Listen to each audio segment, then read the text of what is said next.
The Independent National Electoral Commission seems not to be in existence anymore, as the courts in Nigeria now decide who become a governor, House of Rep, House of Assembly, or even the President of the Federal Republic of Nigeria. Welcome to Politics on the Wheel, Will J. And I have this video that I'm about to play it for you regarding how the courts are giving INEC knocks in the sense that the Independent National Electoral Commission is no longer in charge of who becomes, or conducts a free and credible elections in Nigeria. And as a result of that, we have seen that in Imo State 3 years ago, a governor who came first, in the election. So, and because of that, many people in Nigeria no longer trust the Independent National Electoral Commission, but with the promises that there are going to be use of electronic transmission in the 2023 general election.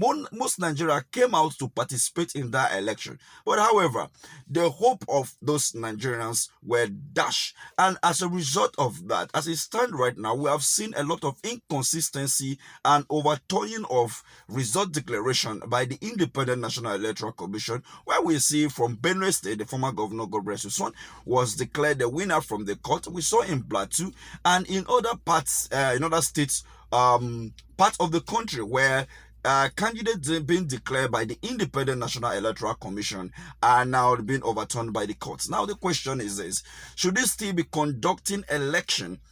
Should the INEC still be conducting election, or we should have people, should we still invest so much money into INEC conducting an election, or we should allow anybody that has the money that the people want, or should go to court? Should the court conduct an election for Nigerians? But then here is a video that I want to show to you of how INEC are losing it, and the court is now the determinant of who become a political office holder in Nigeria. Verdicts coming from the various tribunal, even though we are still waiting for the Court of Appeal to decide most of them, and then soon we'll also hear from the governorship election petition.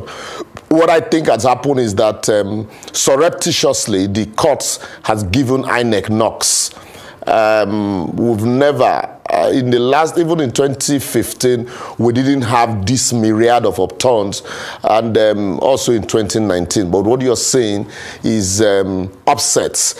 What that means is the courts indirectly, without saying it, is giving INEC knocks. And but in this case, what also had happened is the fact that apart from the knocks, what also we see playing out here is the fact that elections, if you remember when APC were in opposition, the burden of proving election irregularity consistently was a topic for debate. I remember people like Alhaji Lai Mohammed then saying that the burden should not be resting on the petitioner, who participated in the process, but on INEC, who conducted the election. But a situation where the burden of proving irregularity is on the petitioner who participated. The man who conducted the election, no matter how irregular the election is, once he announces result, that result is presumed correct. The law already presumes it's correct until the courts pronounce otherwise. And then when the participant goes to court, the umpire becomes a nominal party in the matter. And certainly he would defend that which the law has presumed to be regular. So once that happens, you're going to have this, win at all costs mentality, and then the attitude of you go to court. So what should be done? I think most times we say these provisions also derive from section 36, 1 and 5 of the Constitution, presumptions of innocence. But also I think we can tinker, because when now APC is a government, all of those things that they agitated for, those amendments that they so hard pushed while they were in opposition and that PDP rejected, today nobody's discussing it. So I think now what we should be discussing is how do we ensure that the burden of proving irregularity is placed on the man who is conducting the election, to show that if you say, for example, that you're going to follow a process through, and that process truly is followed seamlessly. If you look at Regulation 93 of INEC guidelines, made pursuant to Section 60 to Section 66 of the Electoral Act, right there, INEC stated in their collation, they shall do collation, using the Form E-C-8A. And when Form E-C-8A fails, they shall resort to result uploaded on the IREV. And when you do not have result uploaded on IREV and Form E-C-8A, they shall resort to result handed over to the police or to polling unit officer.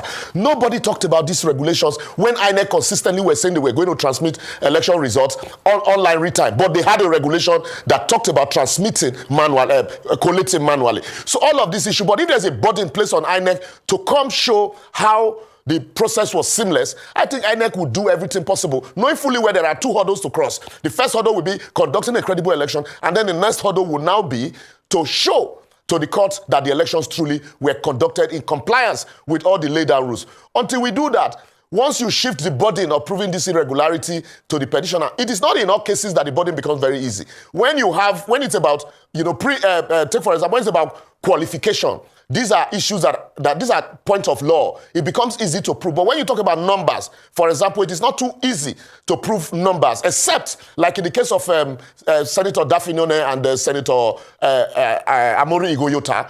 Those ones are a margin of lead that like it happened in Kogi, where you say the number of those disenfranchised in that constituency, if are allowed to vote, the margin of lead, it will be more than the margin of lead. In such cases, the tribunal will say, well, you go back and conduct elections in these places. And it happens in so many places.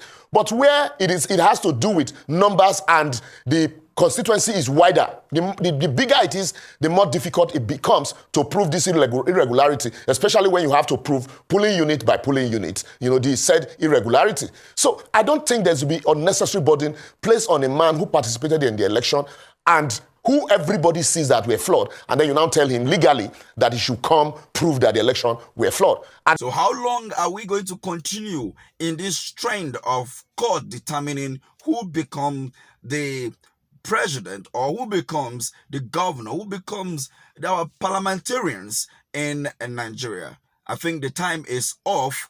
Is up for the Independent National Electoral Commission.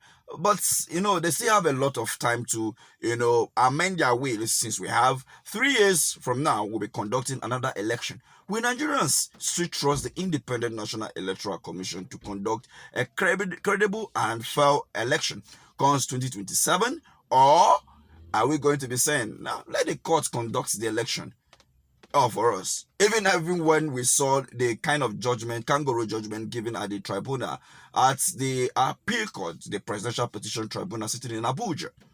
What do you think about this? Let's have your comments. And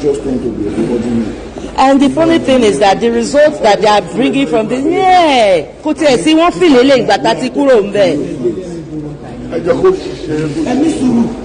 iṣẹ́ tó ń ṣe yẹn is ìdí ẹ̀ṣẹ́ yẹn iṣẹ́ yẹn.